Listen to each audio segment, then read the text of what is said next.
So I received an interesting text over the weekend from a family member, and they sent me a link to a CNN article, and then they sent me a message that said sorry. So I responded back and I said, "What are you sorry for?" And the response was, "For losing commissions." And I thought, wow. So I click open the link to the article, and right there in the bold headline, it says the 6% commission on buying and selling a home is gone after the seismic settlement agreement. So naturally, my family member was concerned for me that I will now be working for free and that I'm no longer going to get paid for my services, which is crazy. So I wanted to take a minute and talk about these crazy news headlines. Let me give you a couple of other examples. CBS News is reporting the National Association of Realtors is cutting commissions to settle lawsuits.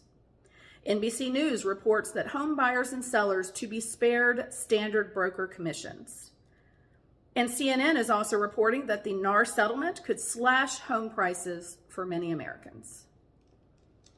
These headlines are dramatic, they're sensational, they're inciting fear, just like the media always does. We know this about them. So I wanted to take a couple of minutes and I wanted to go over with you the key components of this proposed settlement from the National Association of Realtors in response to the Sitzer-Burnett ruling that came down a few months ago. Because there are two key components that are bringing some change to the industry and to agents. The first of those two components is that we will no longer be allowed to publish and advertise in the MLS what, if any, buyer's agency compensation is being offered from the seller side. We're not going to be allowed to put it in the system. They are decoupling it, if you will. What does that mean? It does not mean that we can no longer offer buyer agency compensation from the seller side. It doesn't mean we're cutting commissions. It doesn't mean any of those things. It simply means that we will now have to communicate with, from the buying agent to the listing agent, we'll have to communicate outside of the system to understand if there's a cooperative compensation being offered and how much. That's the change.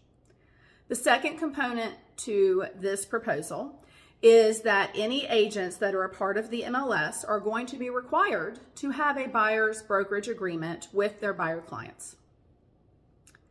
We've had buyer brokerage agreements here in Georgia for as long as I can remember. Those brokerage agreements very clearly state what the compensation is to the buyer's agent. And it also clearly states that the buyer is responsible for that unless the seller or the listing agent is offering to pay a portion or all of it. Those are the two changes that are coming down. So you can see when you look back at these headlines that they are doing nothing but misreporting information and causing more confusion to the average consumer and homeowner and future buyers and sellers. And so I just encourage you to give me a call. I would love to talk to you more about this. I would love to explain more specifically what's going on and what the industry experts are saying it's going to do in the way of impacting our industry.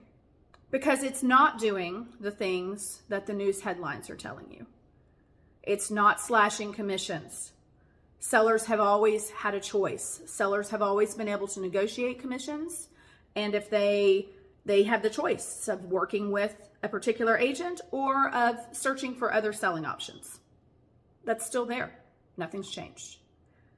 Selling agents and sellers can still offer to cover some or all of the buyer's agency compensation as part of their selling.